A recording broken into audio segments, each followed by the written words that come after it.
है, मैं बीमार पड़ूँ या ठीक रहूँ, और अब मुझे खुद के साथ रहने की आदत हो गई है। मेरे ग्रैंडफ़ादर मुझसे कहते हैं, एमिली, आखिर में बारिश रुक ही जाएगी और सूरज की रोशनी तुम्हें घेर लेगी और तुम्हारे ज़िंदगी में भी कोई ज़रूर आएगा। मैं 25 साल की हो गई हूँ और अपने पहले प्यार का इंतज़ार कर रही हूँ। उसके बाद दिखाते हैं कि बारिश रुक जाती है और एमिली वहाँ से चली जाती है। फिर वो नरेट करती है, मैंने कभी नहीं सोचा था कि इस तरह से उससे मिलूंगी। लगभग 1 साल बीत गए थे हम दोनों को एक दूसरे को देखते हुए। मैं वो दिन कभी नहीं भूल सकती। वीकडेज़ पे मैं अपने ग्रैंडफ़ादर के एंटीक शॉप पे काम करती थी।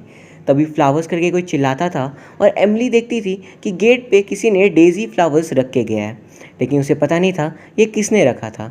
वो अपने एग्जीबिशन के लिए बहुत से पेंटिंग्स बनाई रही होती है, क्योंकि उसकी पहली एग्जीबिशन थी और उसे अपना बेस्ट करना था।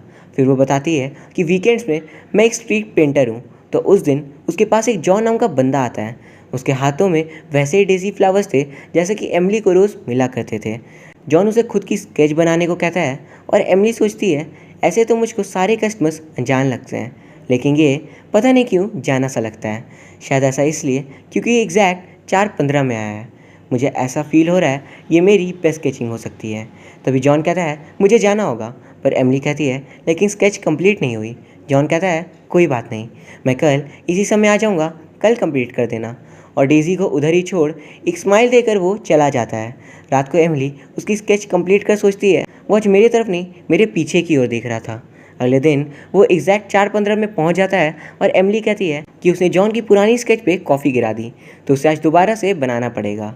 इस बार भी वो पीछे की ओर देखता है तो एमिली उसके सर को घुमाती है और कहती है, सर प्लीज़ मेरी ओर देखो, तभी मैं बना पाऊंगी। वो हंसते हुए कहता है, सॉरी एंड ऑफ कोर्स। दोबारा वो जल्दी जाने लगता है, लेकिन एमिली उस बार स्केच कंप्लीट कर लेती है और जॉन को दे देती है। जॉन पूछता है कि आप मेरी पेंटिंग बना सकते हो? एमिली कहती है, हाँ, लेकिन इसमें स्केच से ज़्यादा पैसे लगेंगे। वो कहता है, ठीक है, अगले हफ्ते मैं फिर से यहाँ आऊँगा, प्लीज़ बना देना। एमिली उसके शक्ल को जब घुमाती है तो उस पर थोड़ा सा दाग लग जाता है, तो उसे प्यार से साफ़ करती है और फिर जॉन चला जाता है। एमिली उसे देखती रह जाती है। उस शाम उसके ग्रैंडफादर उसकी कुछ फ़ोटोज़ लेते हैं उसकी पेंटिंग के साथ। उसके ग्रैंडपा उसे कहते हैं, तुम इतनी ज़्यादा पेंटिंग्स में घुस चुकी हो कि तुम्हारे लाइफ में कोई लड़का कैसे आएगा? एमिली कहती है, मैं सिर्फ 25 साल की हूँ, अभी तो सिर्फ आपके साथ ही रहना चाहती हूँ। फिर दिखाते हैं अगले हफ्ते बहुत तेज़ बारिश होती है और जॉन नहीं आता, और उसके अगले दिन एमिली जॉन का वेट करती है एंड जॉन एट लास्ट आ ही जाता है। जॉन कहता है, तुम इतना देर मेरा वेट कर रही थी? एमिली कहती है, नहीं, ऐसी कोई बात नहीं है। तभी उसे जॉन के हाथों में पट्टी दिखती है। वो पूछती है, क्या हुआ? जॉन कहता है, कुछ नहीं, कल बारिश हो रही थी, उसी में स्लिप कर गया। और उसके बाद एमिली नरेट करती है, उस दिन हम मानो ऐसे बात कर रहे थे जैसे हम पुराने दोस्त हों। उस दिन के बाद हम ऐसे ही हफ्तों मिलते रहे और वो हमेशा पेंटिंग बनवाने आता था। एक दिन जॉन एंटीक शॉप पे आता है और एमिली के लिए डेज़ी लेकर। एमिली उसे अंदर ले जाती है और वो उसके शॉप के एंटिक्स को देखता है। एमिली पूछती है, तुम्हें कैसे पता चला मैं यहाँ रहती हूँ?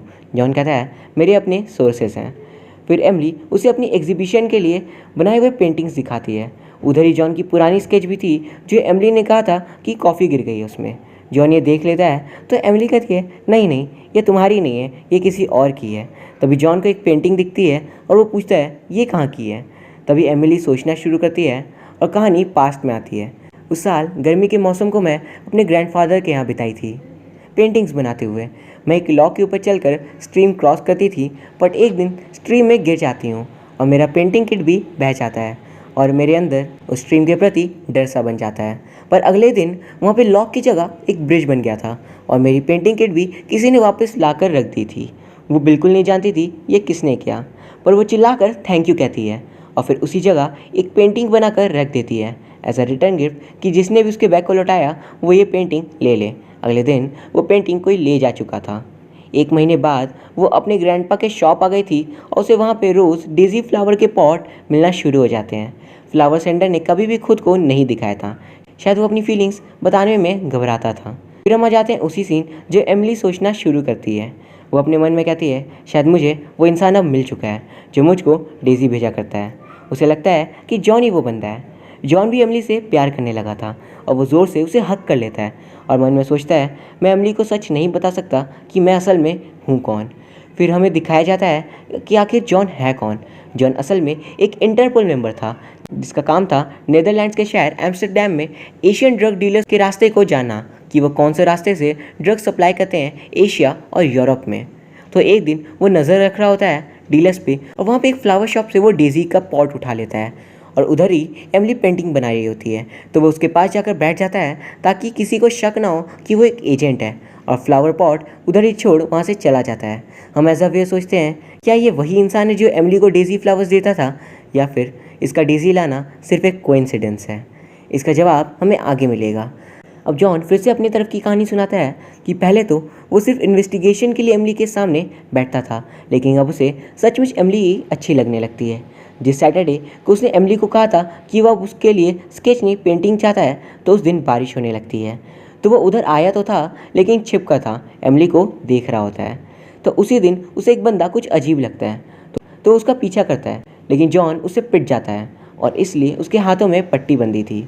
और ऐसे ही वो दोनों मिलते हैं और उनमें प्यार हो जाता है। एक दिन वो मिलते हैं उसी जगह पर और जॉन पूछता है आखिर तुम मेरे बारे में क्या जानती हो। एमिली कहती है तुम शायद कोरियन बिजनेसमैन हो जो नीदरलैंड्स में रहता है और एज तुम्हारी 30 के करीब होगी। जॉन कहता है अगर तुम्हें मेरे बारे में सब कुछ पता चल गया फिर भी तुम मुझसे उतना ही प्यार करोगी। और तभी अचानक एक गोली की आवाज़ आती है। जॉन और कुछ लोगों में फाइट शुरू हो जाती है और वहाँ पे एक बिल्डिंग से एक शूटर जॉन पे शूट करता है और एक गोली एमिली को भी लग जाती है। तभी जॉन का बॉस वहाँ आता है और एमिली को हॉस्पिटल ले जाता है और जॉन उस बिल्डिंग में चढ़ता है ताकि शूटर को पकड़ सके, लेकिन नहीं पकड़ पाता है और उधर ही बेहोश हो जाता है। और इस दौरान एमिली की आवाज़ चली जाती है क्योंकि उसे गोली लगी थी और जॉन को कोरिया वापस भेज दिया जाता है, लेकिन अभी भी एमिली को डेजीज हर रोज़ मिलते थे। तो आखिर कौन है जो एमिली को डेजीज भेज रहा था, जिससे मन ही मन एमिली प्यार तो करती थी लेकिन वो जॉन को वो बंदा समझकर उससे प्यार करने लगती है। अब हमें मार्क नाम के बंदे को दिखाते हैं। वो नरेट करता है पहली बार जब मैंने उसे देखा तो उसके दूसरे दिन ही मैंने अपना पहला मर्डर किया। मैं सिर्फ गन पाउडर की स्मेल ही जानता था, लेकिन एक आदमी से सुना था कि फूलों की खुशबू में बारूद की खुशबू ख़त्म हो जाती है, इसलिए मैं डेजीज उगाना शुरू किया था। लेकिन सारे फूल मेरे लिए खुशबू नहीं होते।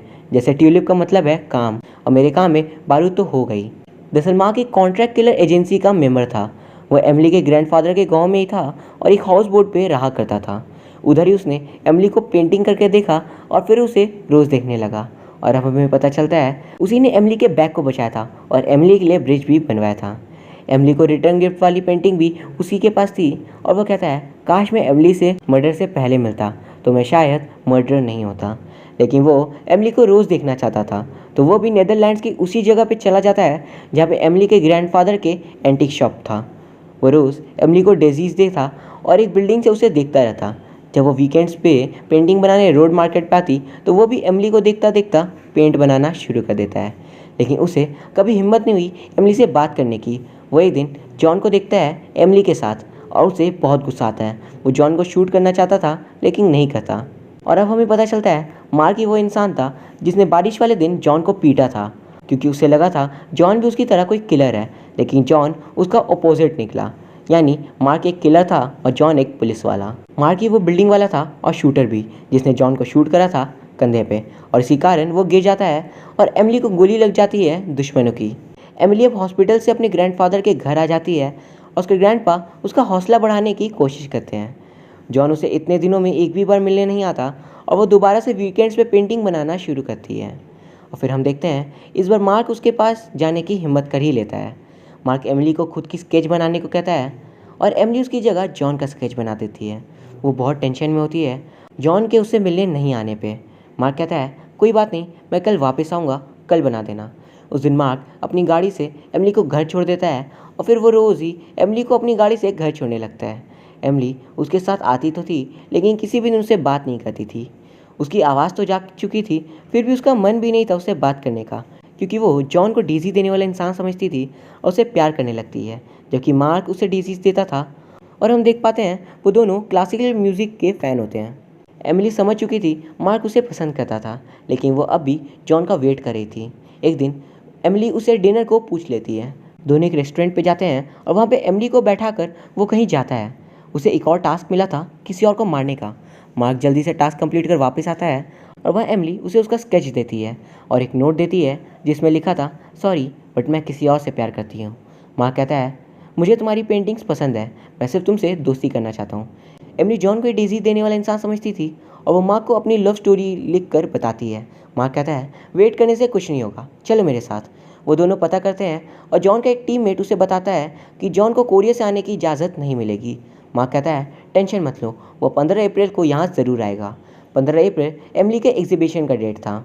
मार्क उसे अपने हाउस बोट पर ले जाता है पर नीचे जाने से मना करता है क्योंकि वो स्टोर रूम था जहाँ पे एमिली की गिफ्ट करी पेंटिंग थी। वो एमिली को नहीं बताना चाहता था कि वही है डेजी गाय। फिर दिखाते हैं जॉन कोरिया से वापस आ जाता है और वो एमिली से मिलना चाहता था। बॉस कहते हैं तुम्हें क्या लगता है, तुम उसे छोड़ कर गए और वो तुम्हारा वेट कर रही होगी, वो किसी और के साथ है। जॉन एमिली को कॉल करता है और वो पिकअप कर लेती है, लेकिन जॉन कुछ भी बोल नहीं पाता। वो खुद को दोषी मानता था एमिली की वॉइस जाने का। एक दिन हिम्मत कर वो एमिली से मिलने जाता है और वहाँ पे मार्क भी था। एमिली उसे देखते ही अंदर बुलाती है और एक पेपर में लिखती है कैसे हो तुम, ठीक तो हो। वो ऐसे बात कर रही थी मानो जैसे उसे अपनी वॉइस जाने का कोई गम ही ना हो। वो सिर्फ जॉन से दोबारा मिलना चाहती थी बस। जॉन उसे माफ़ी मांगता है और वहाँ से चला जाता है। एमिली जॉन को बताना चाहती थी कि उसके लिए सिर्फ जॉन के साथ रहना मैटर करता है और कुछ भी नहीं, लेकिन वो कुछ नहीं कह पाती। वो रोती रह जाती है और जॉन गिल्ट में वहाँ से चला जाता है। वो जॉन को रोकने के लिए गेट पे बहुत मारती है, लेकिन जॉन नहीं रुकता। अगले दिन जॉन अपने बॉस के साथ उस शूटर का पता लगा था जिसने ओपन मार्केट पे उन पर हमला किया था।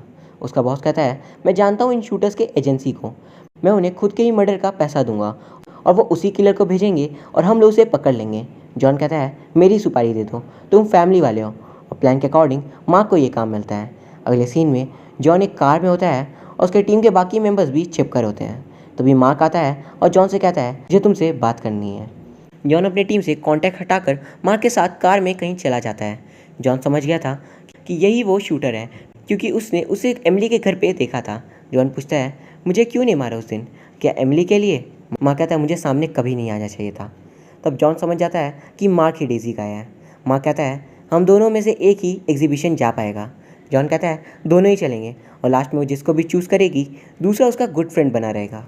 मार्क कहता है कि तुम ही ज़्यादा सही रहोगे एमिली के लिए, लेकिन मार्क की आंखों में एक एविल सी हंसी थी। जॉन मार्क को दोस्त समझ लेता है और फिर कार से उतर कर चला जाता है। वो सीन उधर ही ख़त्म हो जाता है और अगले दिन एग्जीबिशन में सब आए थे, सिर्फ जॉन नहीं था। वहाँ उसका बॉस बताता है जॉन ड्यूटी के वक्त मारा गया, मतलब वो लास्ट मार्क के साथ ही दिखा था। मार्क नज़र चुरा रहा था और एमिली बहुत रो रही थी। उसके बाद पूरे 1 साल बीत जाते हैं और मार्क एमिली का अच्छा दोस्त बन चुका था। उसके ग्रैंडपा उसे शादी के लिए राय देते हैं। नेक्स्ट सीन में एमिली जॉन के टूम पे फूल रखती है और तभी जॉन का बॉस वहाँ आता है। जॉन के कातिल का कुछ डिटेल्स देता है। वो कहता है जो भी था उसे क्लासिकल म्यूज़िक बहुत पसंद था। तभी एमिली को याद आता है मार्क को भी क्लासिकल म्यूज़िक पसंद है। जॉन का बॉस इस बार खुद की सुपारी देता है ताकि वो असली कातिल को पकड़ सके। यह एमिली मार्क के हाउस बोट के स्टोर रूम पे चेक करती है और उसे एक बैग मिलता है। उसके बाद वो मार्क से मिलने जाती है उसके दूसरे घर पे। मार्क उसे कॉफ़ी पिलाता है और फिर हिम्मत कर एमिली उसे बैग खोल दिखाती है और कहती है तुम ही हो ना वो कातिल, क्योंकि उस बैग में गन थे और जॉन और उसके बॉस की फ़ोटो भी। वो गुस्से में गन टान देती है मार्क पे, लेकिन चलाते वक्त रोते रोते गिर जाती है क्योंकि मार्क ने एमिली की कॉफ़ी पे नशीली दवाई मिलाई थी। यहाँ जॉन का बॉस मार्क से बदला लेने को तैयार था और तभी एमिली को होश आता है और वो पेंटिंग पाती है जो उसने अनजान डेजी गाय को दिया था। और उसमें एक नोट भी था जिसमें मार्क सारा सच लिख देता है कि वही डेजी गाय है और वह एक क्रिमिनल है, इसलिए वो एमिली को कभी सच नहीं बता पाया क्योंकि उसके लिए एमिली के साथ रहने से ज़्यादा उसकी सुरक्षा ज़्यादा इम्पोर्टेंट थी। वो उससे माफ़ी मांगता है और कहता है प्लीज़ किसी डिज़र्विंग इंसान को ढूंढ लेना और हमेशा खुश रहना। मार्क अब जॉन के बॉस को मारने ही वाला होता है, लेकिन एमिली वहाँ पहुँच जाती है। वो पेंटिंग हवा में दिखाकर बोलती है, भले उसकी आवाज़ नहीं निकलती लेकिन मार्क उसके लिप्स पढ़ लेता है कि वो मार्क को थैंक्स बोल रही थी और उसे ना पहचानने के लिए सॉरी भी। मार्क बिल्डिंग से उतरकर एमिली के पास चला जाता है और जॉन का बॉस उन दोनों को बात करने देता है। मार्क उसे सॉरी कहता है कि उसने उसे नहीं बताया कि वही डेजी गाय है और वो ये भी बताता है कि वो जॉन को बचाने में नाकामयाब होता है क्योंकि उसके साथी छिपकर उसे मार देते हैं। तभी एक लाइट के रिफ्लेक्शन से एमिली को दूसरे शूटर दिखता है जो मार्क को मारने वाला था। वो खुद गोली खा लेती है और मार्क को बचा लेती है। उसके बाद दिखाते हैं एमिली बच नहीं पाती और मर जाती है और मार्क रोता रोता गुस्से में पागल हो जाता है और अपने गैंग के सारे मेंबर्स को ख़त्म कर देता है। मूवी एंड होती है दिखाते हुए मार्क रास्ते पे चल रहा होता है। तो ये कहानी की एंडिंग बहुत ही ज़्यादा दुख भरी थी। इसकी सबसे बड़ी खासियत इसकी म्यूज़िक और उसके एक्टर्स हैं जिनकी परफॉर्मेंस लाजवाब थी। तो अब आपके मन में जो भी सवाल होंगे उनके मैं जवाब दे दूँ। बेसिकली ये कहानी 3 लोगों की है, एमिली, जॉन और मार्क। मार्क एमिली से प्यार करता था और उसके लिए एक ब्रिज बनवा देता है और एमिली भी अननोइंगली उसी से प्यार करती है। बट अनजाने में वो जॉन को डेज़ी का समझकर उसे अपना दिल दे बैठती है और अंत में पहले जॉन फिर एमिली दोनों मर जाते हैं और मार्क अकेला रह जाता है। एमिली को मारने वाला मार्क की एजेंसी का एक शूटर था, इसका काम था कॉन्ट्रैक्ट किलिंग। और गुस्से में मार्क इस पूरे एजेंसी को अकेले ख़त्म कर देता है और निकल जाता है अकेले एक दुख भरे सफ़र में। होकर भी एमिली मार्क की ना हो पाती और ना होकर भी वो जॉन की हो जाती है। ये कहानी की way of telling non linear होते हुए भी आपको इससे